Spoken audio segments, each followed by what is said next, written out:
आचार्य रजनीश यानी ओशो, जिन्होंने दुनिया को आध्यात्म का रास्ता दिखाया है, बल्कि खुद से खुद की पहचान भी कराई है कि आखिर मनुष्य है क्या और वह जो तनाव में रहता है उसे कैसे दूर रह सकता है। आचार्य रजनीश की बात करें तो आचार्य रजनीश का जन्म रायसेन के कुब्बाड़ा में ज़रूर हुआ है, लेकिन उनकी कर्मस्थली संस्कारधानी यानी जबलपुर रही है। इस वक्त हम मौजूद हैं जबलपुर में, और ये जबलपुर जो आचार्य रजनीश की कर्मस्थली रही है, यहाँ पर उन्होंने न केवल छात्रों को पढ़ाया है, महाकौशल कॉलेज जो है वहाँ पर प्रोफेसर की भूमिका अदा की है, उसके साथ ही अगर हम बात करें तो जिसने आचार्य रजनीश को ओशो बनाया है, दुनिया में ओशो के नाम से मशहूर किया है, जहाँ पर उन्हें बोधि की प्राप्ति हुई थी, उन्हें ज्ञान का प्राप्ति हुई थी आचार्य रजनीश को, वह इसी जबलपुर में हुई थी और वह भी एक पेड़ के नीचे। तो आज हम वह पेड़ आपको दिखाने जा रहे हैं, और वह पेड़ है जबलपुर के भंवरताल गार्डन में मौजूद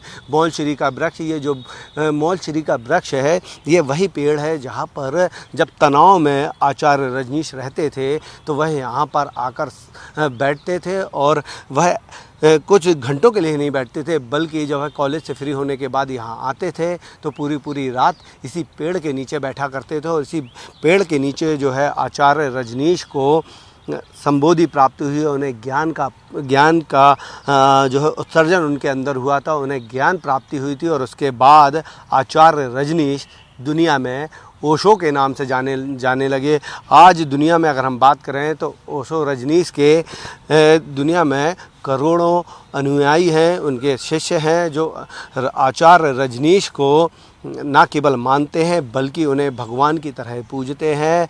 और जब ओशो का जन्म जयंती आती है या ओशो का निर्वाण दिवस आता है, तो इसी पेड़ के पास ओशो के जो अनुयायी हैं, जिन्हें इस पेड़ के बारे में मालूम है, वह आते हैं। लेकिन जबलपुर में ऐसे बहुत सारे लोग आज भी हैं दुनिया में जिन्हें ये नहीं पता है कि जो ये मौलश्री का वृक्ष है वह आचार्य रजनीश यानी ओशो का यहाँ पर उन्हें ध्यान में जो है ज्ञान की प्राप्ति हुई थी। हमारे साथ ओशो के शिष्य हैं।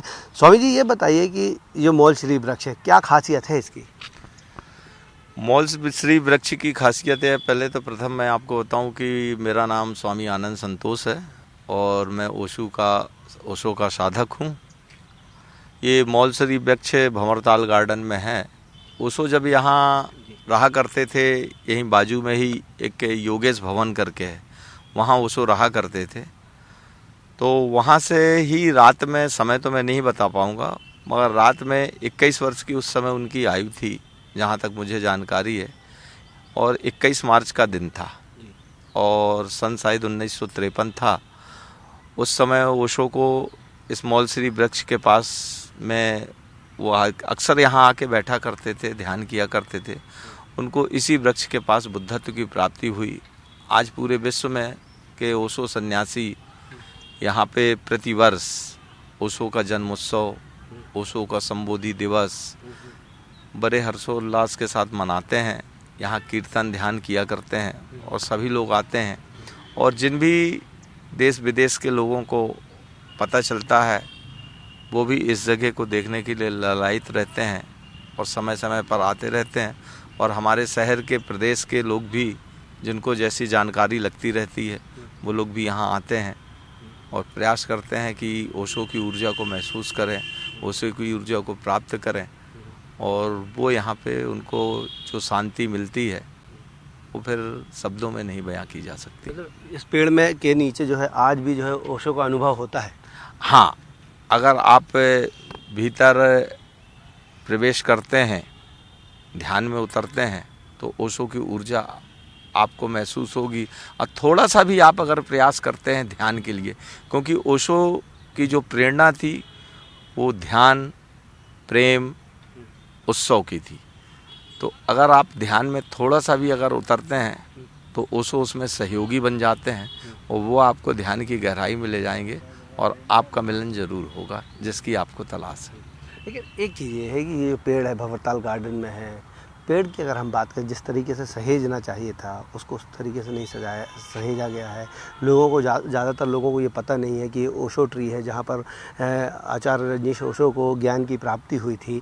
तो लगता नहीं है कि कहीं एक तो इसको जो है जिस तरीके से इस पेड़ की पब्लिसिटी या लोगों को पता होना था या इसको सहेजना था वो नहीं हो पाया। हाँ, कमियां तो हैं इसमें, मगर क्या है कि हम लोग सतमार्ग पे चल रहे हैं। हम ओशो के सन्यासी अपने सदगुरु को हैं, साथ हैं। उन्होंने अहिंसा हम लोगों को सिखाया, हिंसा सिखाया नहीं है। तो हम लोग क्या है, शांतिपूर्वक अपने कार्य को गति देते हैं और अपना ध्यान वगैरह करके चले जाते हैं। ये प्रशासन को और जो भी राजनीतिक दल हैं उनको ऐसा करना चाहिए। अगर वो इस गार्डन का नाम अगर ओशो भंवरताल की जगह अगर ओशो के नाम से अगर इस गार्डन को रख देते हैं तो हमारे शहर के, प्रदेश के लोगों को, देश विदेश के लोगों को और सहज सहूलियत हो जाएगी और उस वृक्ष के को जानेंगे, पहचानेंगे। नहीं तो आम जनता जैसे गार्डन को एक रूप में एंजॉय करने आती है परिवार के साथ, वैसा करती है और चली जाती है। ओशो ट्री से उनको कोई लेना देना नहीं है, मगर जिनको जानकारी है ओशो के बारे में वो उस जगह का महत्व समझते हैं। बीच में ओशो ट्री पे जो है खतरा भी मंडराया था जब ये गार्डन का निर्माण हो रहा था। अभी भी घास बहुत बड़ी बड़ी है उसके आसपास। तो लगता नहीं है कि जिस तरीके से देख रेख होनी चाहिए इस पेड़ की वो नहीं हो पा रही है। हाँ, प्रशासन अपने स्तर पे तो करता ही रहता है और देख रेख होनी चाहिए और इसको अच्छा भव्य प्रचार प्रसार इसका करना चाहिए। और इस वृक्ष की सुरक्षा तो ज़रूरी है, क्योंकि भाई ये जो ओशो का संबोधि दिवस आता है और जन्म दिवस आता है, सभी ओशो सन्यासी आते हैं और ये हमारे देश की एक धरोहर है।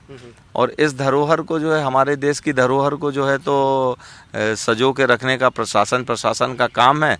और क्योंकि हमारे एक छोटे से ज़िले से एक इतनी बड़ी हस्ती निकली जिसने पूरे देश विदेश में अपना डंका पीटा, और उसको अगर उसकी अगर संपत्ति को अगर प्रशासन सहेज के नहीं रख पा रहा है तो इससे गलत बात कुछ नहीं हो सकती है। देखिए, हमारे साथ और भी शिष्य हैं। ये बताइए कि ओशो जो है यहाँ पर उनको ज्ञान की प्राप्ति हुई थी, इस पेड़ को देखने आप लोग आते हैं तो क्या अनुभव महसूस करते हैं? यहाँ पर मेरे को तो शांति प्राप्त होती है। हम लोग ध्यान के हिसाब से भी आते हैं।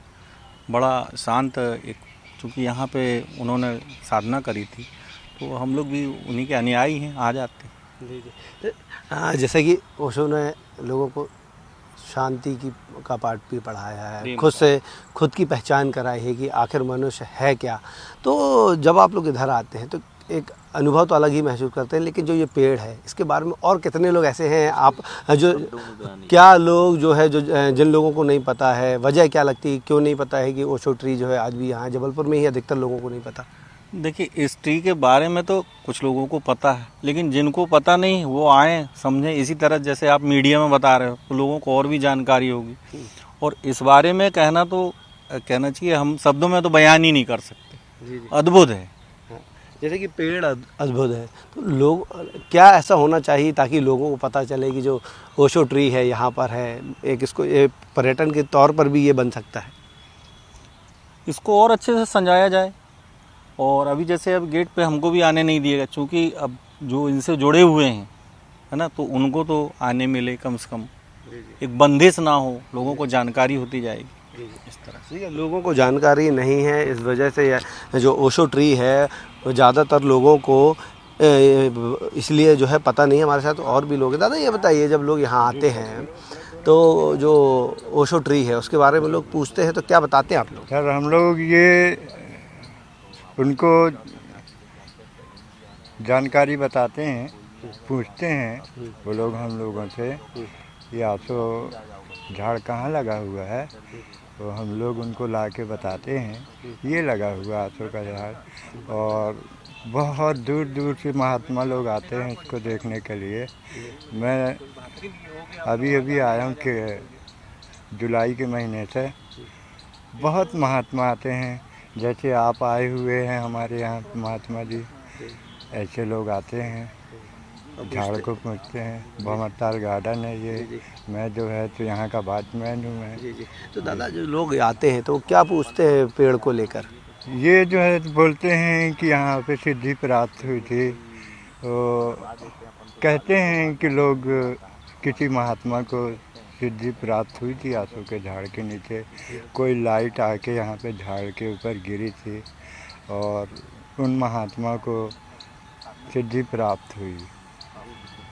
तो देखिए ये थे ओशो जो भंवरताल गार्डन है, यहाँ पर आचार्य रजनीश यानी ओशो का जो पेड़ है वह यहाँ पर सहेजा गया है, क्योंकि इसी पेड़ में जब 21 साल के थे रजनीश ओशो तो उन्हें यहाँ पर ज्ञान की प्राप्ति हुई थी। कहा जाता है कि जब वो पेड़ के नीचे ध्यान कर रहे थे तो ऊपर आसमान से एक अलौकिक एक लाइट जो है वो आई और सीधा इस पेड़ पर गिरी, और उसके बाद जो है रजनीश, जिन्हें लोग आचार्य रजनीश के नाम से जाने, और फिर बाद में लोग आचार्य रजनीश जो है पूरी दुनिया में ओशो के नाम से मशहूर हो गए हैं। लेकिन एक सबसे बड़ी विडंबना ये है कि ऐसी महान हस्ती की जो जिन्हें इस भंवरताल गार्डन के नीचे ओशो ट्री जो पेड़ है मौलश्री का, जहाँ पर उन्हें ज्ञान की प्राप्ति हुई थी, उसकी जिस तरीके से देखरेख होनी चाहिए वह नहीं हो पा रही है। जो ओशो के अनुयायी हैं वह यही मांग कर रहे हैं कि ओशो के इस पेड़ को एक तरीके से सजाया जाए और